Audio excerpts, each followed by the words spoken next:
Everything that you will build in Dittofi is going to be called an app. And I want to talk to you about what an app in Dittofi is and show you around the different settings that you can configure for your app. Last time I talked to you about the different settings of a workspace, how to add collaborators to a workspace. And I told you how a workspace could be thought of as a folder in which you're going to put multiple apps. Now, an app in Dittofi can be a basic landing page. It could be a full-blown website. It could be a full-blown, full-stack web application. It could be a back-end API that you develop and other people connect to.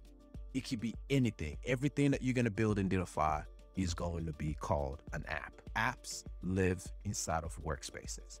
Over here, I took the liberty of creating an app that I called my landing page. And when you click this little icon right here, you see the different options that you have, one of them being the app settings. And these other options will take you to specific app settings that we're about to look at when we go to the general app settings of an app. When you click this button, you will land here where you can set up some general settings of an app, some hosting settings to upgrade to be able to host with your custom domain. You could export your code, which gets generated by the Dittofi platform, and Go in the back end and React in the front end.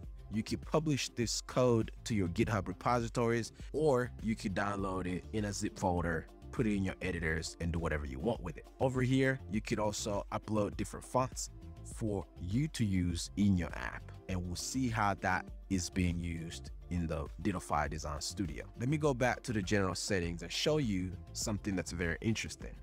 We have a template marketplace. Last time I showed you about our templates and the different templates that you can install and customize. If you want, you can actually turn your app into a template and publish it to the marketplace so that other people can install, buy, customize it.